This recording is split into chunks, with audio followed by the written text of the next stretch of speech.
Good morning. We're new around here, so I thought we'd introduce ourselves. I'm Jill, I'm Terry, and we're traveling around in our self-converted van, Tumbleweed. along with our dog, Tocai, who is a Hungarian, very spoiled bully. This little monster right here is our puppy dog, Tocai. He's a Hungarian Puli, and he might be the spoiledest pooch in the world.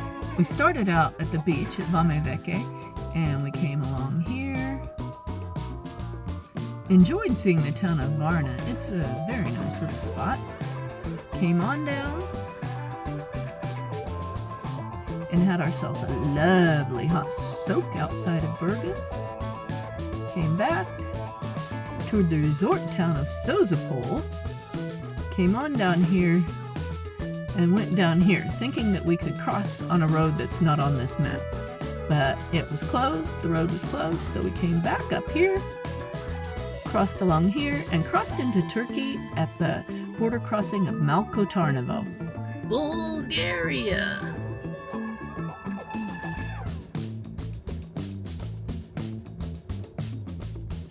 Mandatory disinfection. Here we are in Bulgaria. Looks a whole lot like the part of Romania we were in, except that now we are dealing with Cyrillic. But unlike the first time we were in Bulgaria, there's actually Roman letters alongside on the sides, making it much easier to navigate. Well, two things. Better Google Maps and Google Translate and Roman letters on the sides. So, piece of cake, easy breezy. Here we have the town of Varna.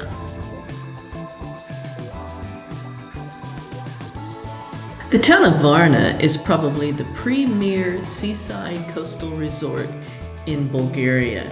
It's a hoppin' town. It's also home to the Bulgarian Navy, and it just has a really good vibe to it. It's also famous for a gold hoard that was discovered here. Somebody was running a digger in the early 70s and just dug up some gold. Turned out to be quite a hoard. The old town of Varna, the city center, has a very livable, walkable feel to it. It kind of reminds me of the Belle Epic, and it just looks like a town that you would enjoy living in. It's a metro area of about 400,000 people, but it just doesn't feel like it.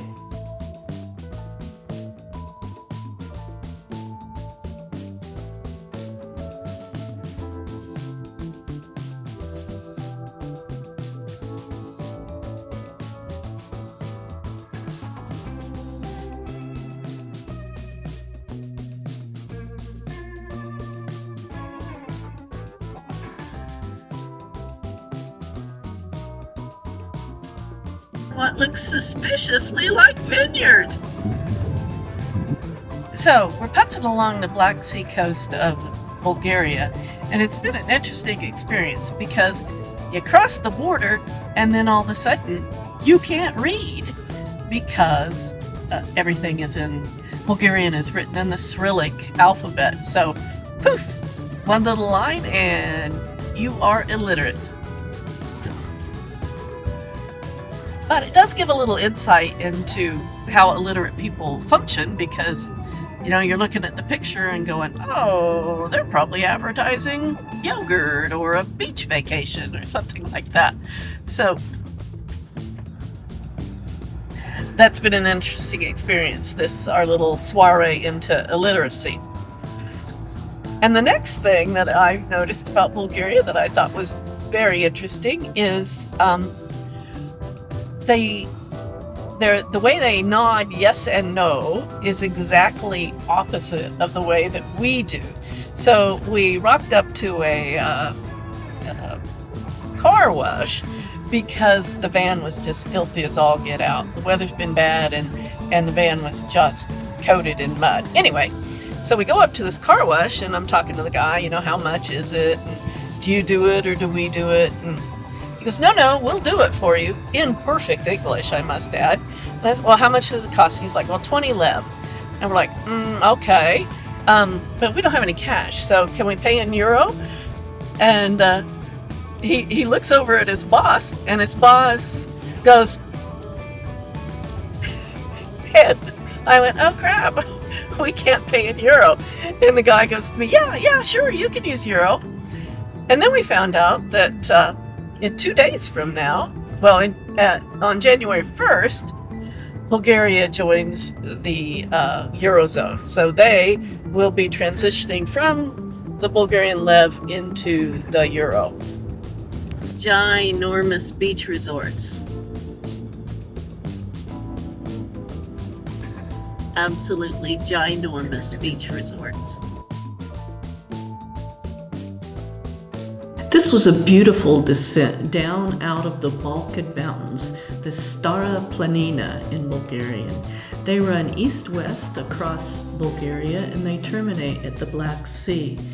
The area north, up by Varna, is more cliffs and steep seasides, but down south, it's more sandy beaches.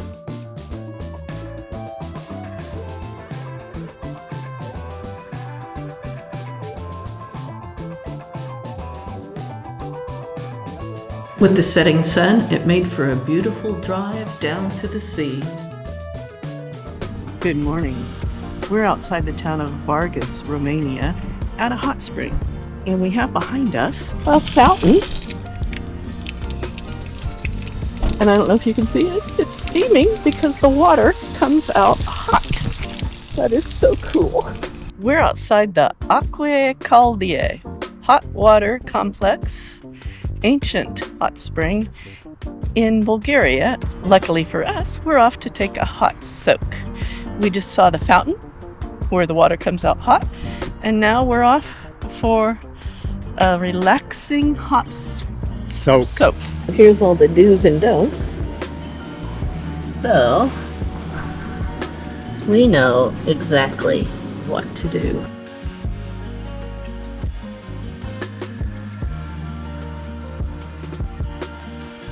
Now I am hanging out in the pool, and it is a good thing. It is warm, it is clean, and it is stylish. I'll give you a little look around.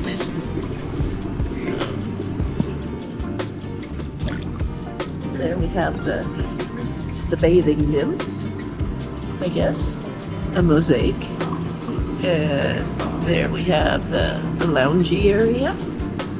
Got a shower over there, the entrance, and then over here we have more loungy. And what did we find here? Is he in a happy mood yet? I'm very happy. It's very warm. It's excellent, isn't it? It's very, very comfortably warm.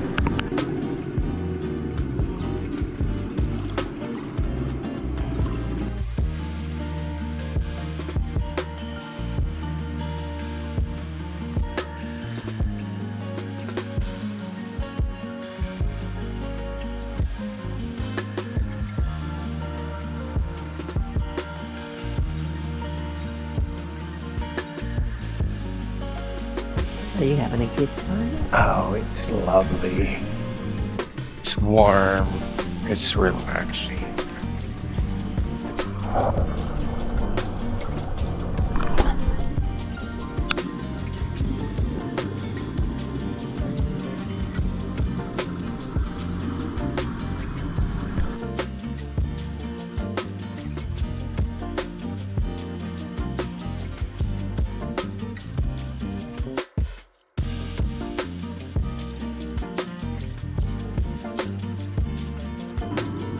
Found the kiddie pool.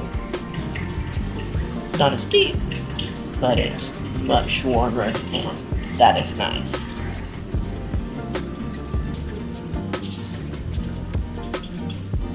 Here's the sauna.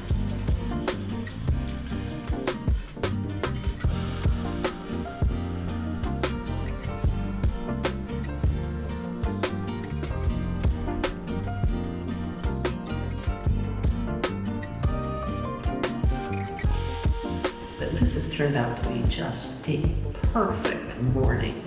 relaxing soak pool, kiddie pool, which was actually warmer and had jets, this lovely steam bath, a sauna. So just a lovely morning. A good way to spend some time at the end of the year. Sit and relax and reflect.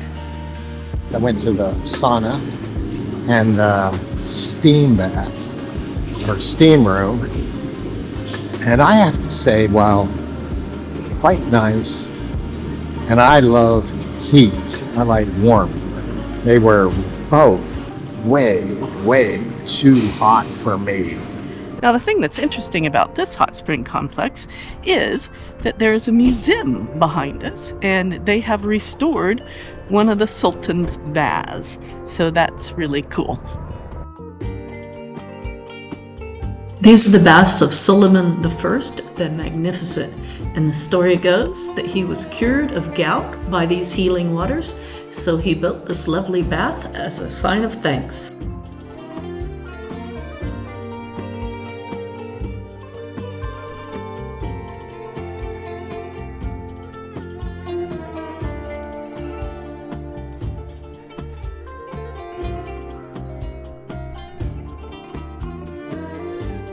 We are in the bathhouse of Suleiman the Magnificent, Suleiman I the Magnificent. And this building dates from the 16th century. And a very nice guide by the name of Gabriella, and she told us a bit of the history. So it's been restored, but it's originally from the 16th century. And it's a beautiful traditional Turkish bath.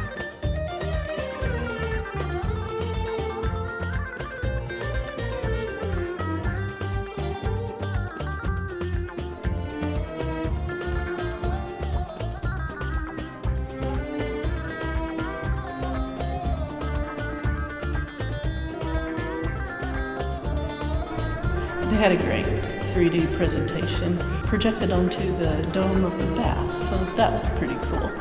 And it related the history of the bath. There's the bathhouse in the distance, and here's where everybody's filling up their water with hot water. Those faucets run hot. Some views of the Bay of Vargas. Here we are, putzing along toward Sozopol, which the sign told us was a coastal resort since 1967. This is the entrance to the old town of Sozopol.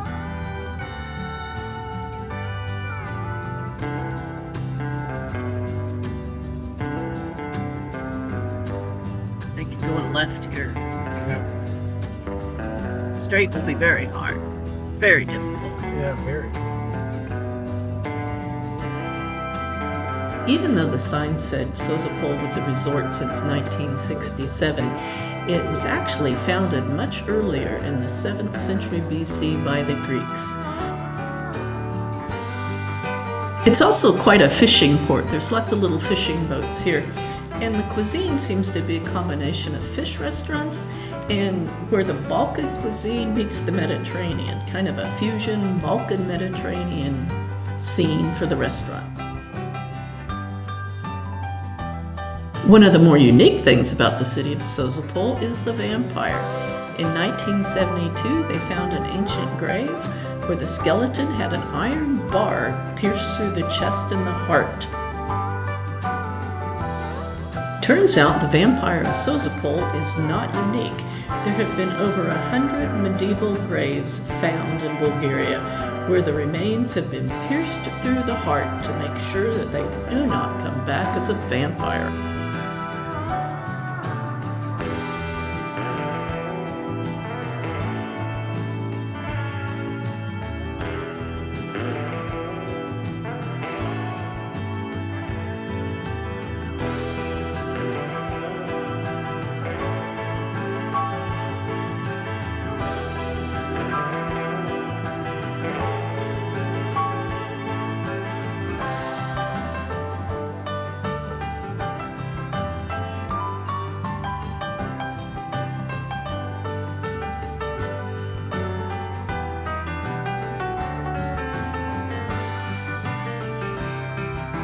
Can't read it, let alone pronounce it.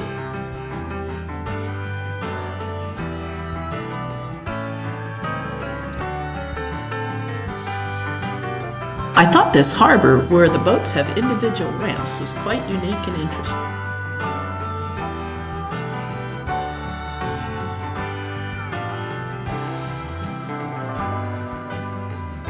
Good morning. Well, today is the day. We are off to Turkey.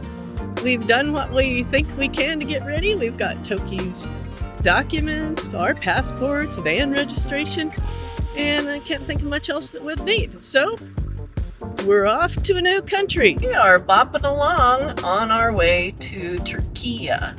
And we're about 10 minutes out from the border, and hopefully we flow right through it. We're a couple kilometers from the border.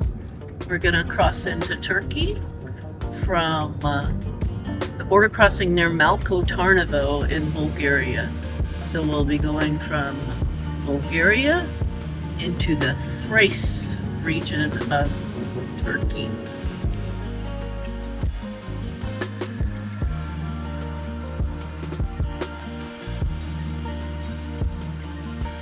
Okay, here we are in the no man's land between Bulgaria and Turkey. That was surprisingly easy. There was no waiting on aisle 1 to get out of Bulgaria, and essentially no waiting on aisle 2 to get into Turkiye.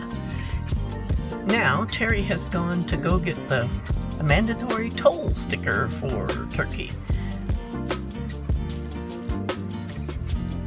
We are officially in Turkey. Yes, we are. And the border crossing was fairly smooth. Yes, very fast actually. No waiting.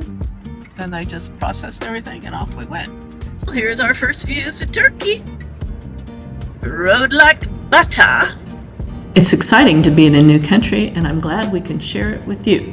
If you'd like to follow along as we explore Turkey, please like, subscribe, and join us next time on Tumbleweed and Tocai as we explore this new country.